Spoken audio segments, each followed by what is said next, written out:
Welcome back to the Ambitious Bookkeeper Podcast. Today, I have a guest on again to talk about Dubsado. So we've had a guest on before talking about Dubsado. Dubsado is the CRM of my choice that I use to onboard new clients. We send out proposals, engagement letters, and the first invoice through a system called Dubsado. And I'm bringing on yet another guest to talk about this system and how to uplevel it into an operational powerhouse for you if you're interested in using Dubsado. A little background on Charlotte, our guest. Charlotte Isaac is a business operations consultant who gave up her role as a corporate ops manager inside of a creative agency so that she could serve small business owners who love their people just as much as she does hers. Through her signature program, Ease Seekers Society, and her DIY Dubsado shop, Charlotte helps overwhelmed and overworked entrepreneurs build customized solutions so that they can serve their clients better, automate busy work, and feel confident in their business. Blessed with a travel bug herself, Charlotte leads by example, having designed her own business in a way that allows her plenty of space to enjoy life with her husband, both in their hometown of Sydney, Australia, and around the world. So without further ado, welcome, Charlotte. Hey, and welcome to the Ambitious Bookkeeper Podcast. I'm Serena Shoup. I am a CPA and mom of 3, and I'm running a virtual bookkeeping business mostly from my home. You're in the right place if you're a bookkeeper, accountant, or an accounting student, and you know that your purpose is bigger than sitting in a cubicle. If you're ready to learn some actionable tips and strategies to help you start and grow a bookkeeping or accounting business, I hope you stick around. Welcome, Charlotte, onto the Ambitious Bookkeeper Podcast. I'm super excited to have you here. Would you mind introducing yourself for our listeners? Of course. So my name is Charlotte Isaac. I'm based in Sydney, Australia, hence the accent. And I help small business owners streamline their client process, automate it using a tool called Dubsado, which I know you're a huge fan of as well. And in general, help them find a bit more time and freedom to grow their business and take on more clients with less fuss. Awesome. So I know that you had a corporate ops manager background, and I'd love to hear the story of how you moved from that to what you're doing now, helping small business, because I just love hearing people's background stories. Yeah, of course. So I had a very cool corporate job by all means. I ran the operations team for a creative network in Australia and Singapore, and I got to travel a lot. And it was honestly a lot of fun. I never thought I would end up in an operations background. I started more on the account management team, but I just really love helping businesses work better and making us more efficient. And I think there's so much we can do to make life easier on a business perspective. So I probably don't have the smartest transition story. I handed in my notice and thought, you know what, I'm going to do something that gives me a lot more time freedom. I wanted to travel more for myself rather than hopping on an overnight flight and working the next day. So handed in my notice and started working with much smaller businesses offering the same kind of thing that I was doing in corporate. Awesome. So how did you get into the small business world then? Because I know from experience, and a lot of my students and our listeners are maybe in a corporate environment right now, and they like, I know I can do the work, but like, how do I get the clients? So how did you manage to get into finding small business clients? It was very much like a one-by-one. Like, I think it's a slow build to start with for sure. The one thing that I wish I did sooner was just talk to more people and make more friends and connections online, because I think that as soon as I started to join communities and I would learn from them about how they had built their business and learn from the leader of the community, and then someone would introduce me to somebody else, it's kind of like manufacturing your own word of mouth almost when you have absolutely no word of mouth, because it is so intimidating coming from a world where, you know, your role's set out, you don't have to find any clients, and suddenly you're still amazing at what you do, but nobody knows who the heck you are, and you kind of need clients to pay yourself. Right. I feel like that is the scariest part for any of us. Like, we are good at our craft. We know what we're doing, but it's like, well, how am I going to find people that need what I want, or want what I have, or need what I have, especially for someone who is more introverted. I don't know how you identify on that, but so introverted. So it's nice to hear what you wish you would have done differently, but also like how you were still successful, because I just like, that's one of those things that I just have to keep telling people, like, it's still possible, even if you're introverted, there's ways to do it. And I love that part of your strategy on that was joining communities, because I tell people that all the time, and that could be online, that could be in person, both. But yeah, that's how you are going to generate the word of mouth. Even if people don't know you really well, you'll be top of mind if you're active in those communities. Yeah, it's so true. I think people always want to help people. Like, I think it's in our human nature. Mm-hmm. And I think further to getting clients, some of the people I first met when I joined a community in the first year of starting my business are still really good friends today. Yeah, me too. And yeah, it's amazing, isn't it? Yeah. I think like starting a business opens up this whole new world for you. So even if you're super introverted, which I definitely identify as, I think try and put yourself out of your comfort zone, and life gets a little bit easier when you do. Yeah, absolutely. So could you give us an example of the types of communities that you were part of, that you found your people in? Yeah, of course. This isn't even a part of our topic, but no, but it's good. I'm always harping on about communities as well. So I'm glad you are too. I think there's so much power in them. So the one I was in that I have made a lot of friends in, it no longer exists anymore, but it was all about kind of building a purpose-led business. So like nobody did anything remotely similar to what I did in there. It was quite a small, tight-knit community. I want to say it was like 20 to 30 people.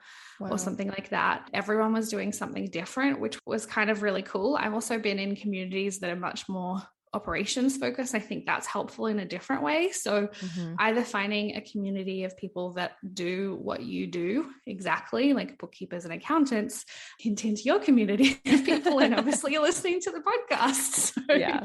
I think that's great. Or people that are completely different. I think each serves a purpose, and you'll learn something different off both types of people. Yeah, I learned so much from other types of business owners and bring what they're doing in their business into our industry. And I think that's what helps set our firm apart from lots of others, which perfectly segues into client experience.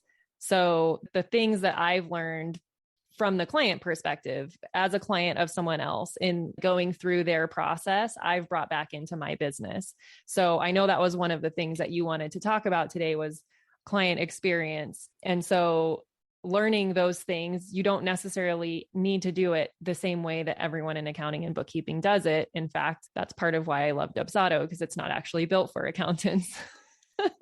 It's a good hack. It has definitely set me apart, because people will compliment like, wow, your proposals are so beautiful and like personalized, and it's different than what you normally get out of an accountant. So true. Yes, I have worked with bookkeepers and accountants that have used Dubsado, and then like practice ignition and other things. The difference is so stark. And yeah, it's really cool to bring different things into your business from different places, because I think client experience is so important. And we haven't really talked about referrals. That's a big part of how I grew my business. I think 59%, if I'm remembering the number right, I think I am, of my clients all time have come from referrals, which is a little stat you can get in Dubsado if you use Dubsado as well.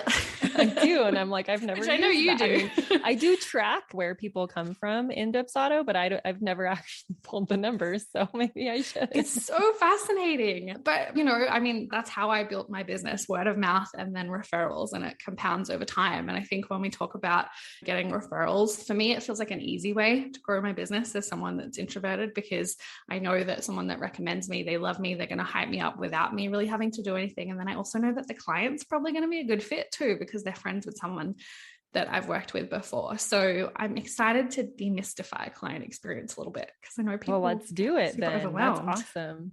Yeah, let's go there. Awesome. I'm like a little kid at Christmas talking about all my favorite things. Don't mind me. So I have, it's like a framework, I guess, or a 4-part checklist that I share with all of my students, because I think, as I said, we're all like, okay, client experience, it feels a bit smoke and mirrors. How do I know if I have a good client experience? What do I do if I want to make it better? I think there's 4 parts that we really need to keep in mind. So I'll give you them quickly and then we can dive into them. Maybe communication, no surprises there. Having a smooth process, delivery, and the one that I think you've honed in on a little bit already is your brand and personality, and infusing yourself into it. Mm-hmm. Yeah, that actually lines up perfectly. Just last week's episode, was on how to infuse your personality into your business. Perfect. So it's Go back and listen to that. So yeah, can we dive deeper into all of those? Absolutely. I would love to. So first up was communication. And I think everyone knows communication is important in client experience. But when we talk about communicating well, I think the thing that we really want to look at is being proactive, answering our clients' questions before they have them, not making our clients wait, or we don't want them to ever be following us up. We want to be getting in touch and letting them know what's happening and keeping them posted ahead of time and just being forthcoming. I think proactive is probably the word that sums that one up really, really nicely. Using a tool like Dubsado is obviously going to make that so much easier for you, because it is hard to communicate with all of your clients, but it's really important too, even though it's such a basic skill. Yeah. Do you have a specific tip when it comes to Dubsado in using it in order to communicate proactively with your clients? I'm curious. Definitely. So this tip will apply to communication and then also the next checklist item, but it's absolutely being intentional about your client process in Dubsado. So those of you that use Dubsado will know that workflows is the term they use for automations, and having a plan of attack for what all of your workflows look like is going to help you be super, super proactive on communication, because when a client inquires on your website, this happens, and then this happens, and then this happens, and you have a chat, and then you've got to send them a proposal, and then you follow them up, and then you onboard them, and they get your welcome, whatever sequence it is, and you make them feel really good about working with you, and you're asking them for feedback and all of those kind of things. So I think just having a plan for communication is great. Even if you don't use Dubsado, that's going to make a big difference. Yeah, such a good point. And should we move on to the next one, number 2? Yeah, smooth process. So, it's very linked to communication, but I think, I don't know whether you've ever, you used Dubsado, so cast your mind back to pre-Dubsado days. But when you start working with a client and you know what you're doing, you've got the process in your mind, but you're also juggling 10 other clients. And then suddenly you're like, oh no, I forgot to email this person 2 weeks ago, this thing. And we cobble together our process and our emails, and everything feels a little bit disjointed. And then maybe we ask them to send us something that we probably should have asked them to send us 6 weeks ago. And everything's just so back and forward, and it feels messy for us. But more importantly, it feels really messy for your clients as well. So having that plan for what you communicate, what you ask for when, is going to help us take our clients from A to B or A to Z, wherever you're trying to take your clients, in the easiest way possible, because that's why they're going to feel really good about working for us. It's not because their bookkeeping and accounting was on point. It's because they don't have to think about it, and they just know it's taken care of. They know we're doing our job really well. Yeah, absolutely. Unfortunately, I would love to say that my process is always perfect, but I still have times where I'm like, I forgot to trigger off this automation in Dubsado. It probably should have gone out 3 days ago. That happens. And I think we can't always be perfect, but at least you've got the automations there ready to go. And I think I always say to people, every time you have a moment, it's okay, maybe now we go back to the workflow and have a look. Is there something we could have done differently? Is there a way it could trigger itself? Does somebody else on my team need to trigger this instead of me? Because personally, I know I'm not the most reliable person. So my PA is in charge of the things that need to be done on time sometimes. Perfectly normal though. Yeah, that's a good point. Definitely I'm not reliable either. So should probably selling ourselves so well. That one awesome. Maybe. So it's kind of funny that you're think back to your pre-Dubsado days. And I actually found Dubsado really early on in my business and created my first version of everything, probably just a handful of clients in, but I was I know I don't want to have to keep remembering everything I do during onboarding. I love and that. So I wanted this system, because it's with bookkeeping clients, you're typically not onboarding all the time. So maybe 1 a month, maybe 2 every couple months, but there's a gap, right, in between when you've onboarded. And so it is hard to remember the order that you did things in and the things that you asked for and all the different systems. And it's even harder at the beginning of your business because you're letting the client dictate the systems that you use. Like you're like, yeah, I'll do QuickBooks. Yeah, I'll do Xero. Yeah, I'll do FreshBooks. And like, I'll use Google Drive and Dropbox and all the things. And you'll quickly realize that's going to definitely put a wrench in your onboarding process. No, Every new I client agree. has a new system. Oh yeah, no, that makes me cringe. But I mean, I had Dubsado from day one of my business. I remember I first discovered it when I was working in corporate, and it doesn't work for corporate by any stretch of the imagination. But I discovered, and I was like, I love this thing. Like, this is incredible. And so naturally, when I set up my business, I was like, I'm getting Dubsado day one, and it makes everything so much easier. But to your point about being dictated by your clients, something I've learned as well, and I probably learned this before I started my business, but it's become really, really obvious since. I think we really like being told what to do. And I think that's become more prevalent over the last couple of years, going through the pandemic and lockdowns and things. Like, we're all just so tired. And I think our clients really love when we're just like, look, we use QuickBooks, we use Google Drive. This is where you sign your contract. This is where you fill out your questionnaire. I need you to do this. And they're like, cool, I don't have to think about it. And I think that forms part of communication as well. Being happy to take the reins and just let your clients trust you sometimes feels really scary, particularly at the beginning, but it gives them comfort that you actually know what you're doing. And even though no one's marking you on being a good bookkeeper as to whether you use Google Drive and Dubsado or whether you use Dropbox and something else, it just knowing what you want to do and steering the ship is going to make them feel much, much better about your skills. Such a good point. And I just want people to continue to rewind and listen to that, because that is a common question I get. Do clients ever push back on you for you saying these are the systems that we require you to use? And it's like, no, but I feared that for a really long time. And then I just started saying, this is what we do. And I have never received any pushback. Yeah. I mean, best too. I think as a bookkeeper, like, which software is best. I don't. I can Google and I can compare the differences between QuickBooks and Xero and anything else that's out there. But I don't really know at the end of the day. I haven't used everything. I don't know why. It's, I've felt the same thing. People used to ask me, could I help them with HoneyBook? And I felt really bad about that. But I'm like, I don't want to, because it's not as good. HoneyBook's great. I'm not going to come in here and bag out HoneyBook, which is like a Dubsado alternative. If you're listening, and like, what's HoneyBook? No, a lot of my students use HoneyBook too. And it's cool. fun. Like it's kind of the QuickBooks versus Xero thing. It's like, I joke around about it, but now pretty much everyone knows that I don't use QuickBooks. And when I do have to, I will bag on it. Right. But it's in a joking way. So right now I'm teaching a program on advisory services, and the majority, if not 100% of the 20 people in the program are using QuickBooks Online. So I'm teaching with that, using that as the software that I'm walking through everything with. And it's just every time I come across something this is why I don't use Xero. So they all get to hear about it, but I want them to also understand, it's okay to be a QuickBooks fan. It's really just whatever you choose, just stand behind it. Right. Exactly. It's okay to be a HoneyBook fan. Just stand behind it if you're going to. Don't be wishy-washy. Yeah. People don't want you to be on the fence, I guess, is the takeaway. Yeah. As long as you know why you like whichever tool you like, your clients will take your lead happily. They will not care. Yeah. All right. So smooth process. What was the next one?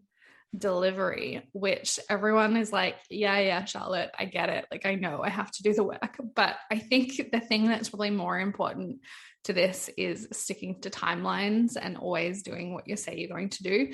So if you say, I'm going to send you out this thing on the 7th of every month, making sure it's always on the 7th of every month. And if it can't be the 7th of every month, it's the 6th. I think we underestimate how much our own slight fluctuations and when we do things impacts our clients. It's similar to everything we've said before. We just don't want to ever give our clients anything that makes them think, oh, are they on it? Am I important to them?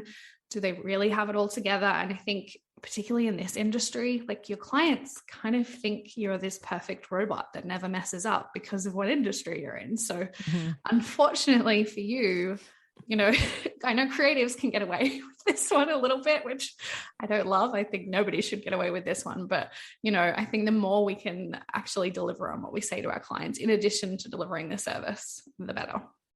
Yeah, that's such a good point. And I feel like the dark side of this is that there's going to be people listening, because this is happening in my brain right now. So I know this is happening to someone else. Like someone's listening and they're like, yeah, I know that things slip through the cracks, and like, I'm not always the best at hitting the deadlines, and I'm not always the best at doing what I say I'm going to do.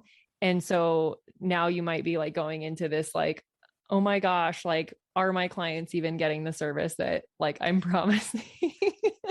Because we put so much pressure on ourselves.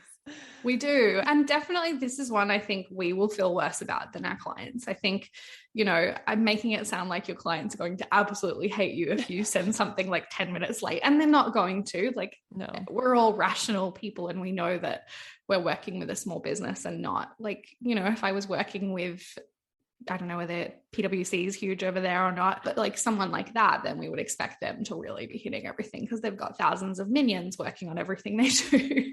And that's totally different. But I think just set up systems, set up reminders for yourself. Like, I've already outed myself as someone who is not reliable unless technology helps me along. Like, I will not remember things. So set your business up, and even the way you offer your services. I gave the example of saying to your clients, you'll send something on the 7th of every month. Maybe you need to say, within the first 2 weeks of every month, I will send to you. Like, keep it looser. Yeah. You can set the rules for however you want to work, but try and set up the rules so that it's going to serve you and the way you like to work. Yeah, that's such a good point. I love that. Yeah. I just love that. We get to make be like less specific. If you're worried that you won't hit it on the 5th of every month or the 10th, then be like within the first half of the month, or like the first week, or whatever it is. I love that. You're totally allowed to, like, give yourself permission to do whatever you want, really. Like, one of the cool things about being your own boss is that you get to do that. And again, clients will assume it's normal because you've told them that that's the way you like to work. And they'll be like, yeah, cool. Okay. I'm cool with that. Awesome. All right. So number 4. Yeah, this is the fun one. And you've just done a whole episode on it. So we probably don't need to dive into it too much, but a lot of people, and I would say particularly in this industry, think that they have to show up as this perfect professional, that their clients don't want to know about them and don't want to know about their lives. But I really, really believe that the better your clients get to know you, and I'm not saying they need to know, your dog's name and your birthday and all of these things, but having some sort of connection to you as a person and bringing your own personality into your business really, really does make a huge difference into the number of referrals you get, because they start to see you as almost a friend instead of just a contractor who's doing the work that they don't really want to do. We'll be back after a quick break. This episode of the Ambitious Bookkeeper Podcast is sponsored by my brand new free training, The Ultimate Guide to Creating a Profitable Bookkeeping Business. In just 1 hour, you will learn 3 keys to creating and launching a profitable bookkeeping business. We will map out your path to creating a bookkeeping or accounting business that keeps you in control of your time, priorities, and expertise. From someone who built a 6-figure firm on part-time hours. That's right, you can stay in control of your time, keep family as your priority, and serve your clients well. It just takes a little strategy up front, and I'm going to help you with that during this free training. So head over to the show notes to sign up now for the next training and find out how you can choose the work you do, kick imposter syndrome to the curb, use tech to be super efficient, which all leads to a profitable business. Just head on over to ambitiousbookkeeper.com/training, and I will see you there.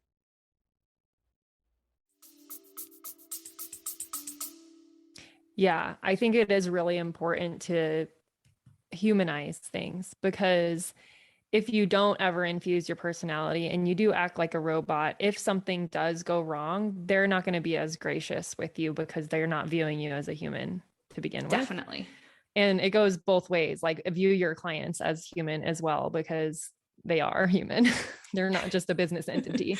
Right. And so it's like, we've got to offer a little bit of grace when our clients don't do what they say they're going to do, or they promise something and they don't send it to us. There's a point when it's just a bad client, but, or it's just a personality type that you don't jive with. So that's a bad client for you. Right. So yeah, definitely important to remember that everybody's human. Yeah, for sure. I mean, it makes life so much easier. And, I know a lot of people are scared to like mention that they have kids, or that they have a hard stop at whatever time because they've got to go pick the kids up, or they've got to go do something. And I think the more we just be ourselves to our clients, and I'm not saying you have to tell them everything and treat them like they're friends, because, we all don't necessarily want that relationship with our clients. And we're always going to have clients we like more than other clients. There's a ranking scale of how much we enjoy working with someone, but it does buy us some more grace, like you said, and it helps them feel a little bit more endeared to us and relate to us as people. And I think it also makes them much, much more likely to recommend you to somebody else. Yeah, 100%. Awesome. I love that. I mean, even though I just aired that episode, I don't know if we covered things exactly that way. So it's something I should probably go back and listen. We should all. At the end of this episode, we're all going to go back and listen to the one before. Yeah. So obviously, like, we've chatted about Dubsado, and we offered a tip on using Dubsado in your communication, in your smooth process. But let's go back to number 3, delivery, and number 4, personality. How would you suggest someone use a tool like Dubsado or Honeybook or whatever it is to help you with your delivery or infusing your personality? So I think the tip I gave for the first 2 probably does really apply for all 4. I mean, I know a lot of listeners are going to be using Dubsado and Honeybook already, but almost take a step back from that and be a little bit intentional about what you want that whole experience to be like. So, lay out all of the communication touch points. Think about how you can surprise and delight your clients. If redelivery, if you usually do something in the first 2 weeks, you can even set dummy deadlines to your clients, so you're always ahead of time. And particularly if anyone does any project-based work like system setups and things rather than ongoing bookkeeping, that can kind of be a nice way to surprise and delight your clients. Just tell them it takes a bit longer than it actually does, so that you kind of swoop in looking really amazing for your clients. But setting boundaries about delivery timelines, setting boundaries about when the clients need to give you what you need. So something I hear on the delivery topic a lot is, I've told my clients I'll do this, but they haven't sent me their bank statements, or they haven't filled out my questionnaire. So like, how could I possibly get that done by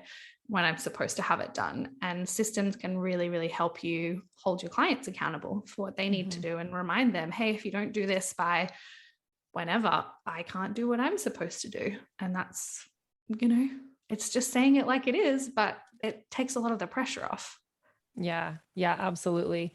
And I feel like a lot of us bookkeepers, we have that like in our engagement letters, like the expectations of the clients, but it's probably something, now that we're talking about it, like it's probably worth calling that out on the proposal. Even I know at the bottom of my proposal, I have like a little blurb of like a few bullet points of like, help this engagement go smoothly. You give us bank access to your bank accounts, or statement only access to your bank accounts. Let us know your preferred method of communication, and use the tools that we provide you, like HubDoc, to send in receipts. And I'm like, I should probably add a 4th one that's like, send us the information as quickly as possible when we request it, so we can complete your books. For sure. Something along those lines. We're scared to tell clients the same thing more than once, but it's kind of like, I compare it to marketing, and people tell us like, don't be afraid to share the same message more than once, because people aren't always listening at the same time. So they might be skimming through your contract. Like, let's be honest, we all know we kind of skim through contracts a little bit. So something being in your contract, like, maybe isn't enough. So add it to your proposal, like you said, or put a reminder in the onboarding sequence, hey, just a reminder to make this go smoothly as possible. Here's what you can do. I really like how you phrased that before. Don't be afraid to tell them the same thing again and again, and you're going to feel like a broken record, but your clients probably won't notice. And if they do, it's a good thing. Yeah. Another way that just popped into my head is I've seen some bookkeepers, because I work with a lot of different bookkeepers. So we all have different people who have set up our Dubsados and different formatting. And one of the ones that I've seen recently is like an FAQ thing on their proposal. And it could also go there in an FAQ, like, how can you promise that my books will be done by whatever the 10th of the month? And then you can expand it and say, well, our promise to get that delivered on time also relies on you giving us the information we need and stuff like that. So definitely just giving some people some ideas here. Also, all of this can go on your website and kind of educating and training your client before they ever even work with you. Definitely. I'm a big fan of doing that. I think we're often scared to tell our clients what we need from them in advance because we want to make it feel easy and we want to make it feel simple. Like hiring us is going to take this huge weight off their shoulders, but it's a lot better if we tell them up front what we're going to need from them. Then, they magically think you're going to come in and wave your wand and they don't have to do anything. And then suddenly you send them, a checklist of stuff that they need. And you're like, oh, what? I just thought I paid you and this is all sorted. So yeah. That's such a tell good them point. as soon as possible. That is such a good point. I mean, your onboarding checklist of documents that you need from your clients could be a freebie on your website. Just saying. It could be. It's like how to get ready for hiring a bookkeeper. Yeah. And then magic, you end up with the best clients in the world. Yeah. Or in that accordion or whatever you call it, when it expands out, you can say like, what documents are you going to need from me? And then it expands and you have the checklist right there. So they already know. Love it. Let's all just be super upfront. I know. I think it checks a lot of boxes, doesn't it? That one. Yeah, absolutely. Well, I'm so excited that you came on here. I think even though this is a shorter episode, like there's a lot of really golden content in here for bookkeepers to make their website better, make their proposals better, the whole entire client experience. I mean, sheesh, that was our topic. So I hope that, didn't we? Yeah. So where would be the best place if someone is like, oh, I love this Charlotte person, I want to connect with her. Where should they go to connect with you? Yeah, come and say hi on Instagram. If you're on Instagram, that's where I like to hang out at Charlotte Isaac HQ. If you want to go a little bit further with the things that we've dived into today, I have a free mini course called 7 Steps to Automation that'll help you start to put some of these things into practice. And it's available on my website at charlotteisaac.com/ambitiousbookkeeper. Well, thank you so much. And so, yeah, if you are listening and you found something in this episode super helpful or something that you never even thought of before, because I mean, I had a few of those moments, tag us both on Instagram, take a screenshot, all that good stuff. And thank you so much for coming on the show, Charlotte. I super appreciate it. And we'll talk to you soon. Thank you so much. Thank you to everyone who helps make this podcast possible. Content and interviews are produced by me, Serena Shoup. Our intro and outro music is written and performed by my brother, Ian Gilliam. Editing is also by Ian using his awesome sound engineering skills along with Descript software. Hosting and publishing is by Buzzsprout. And you can check out the show notes for links to all of these amazing resources and resources mentioned in the episode. Embrace ambition.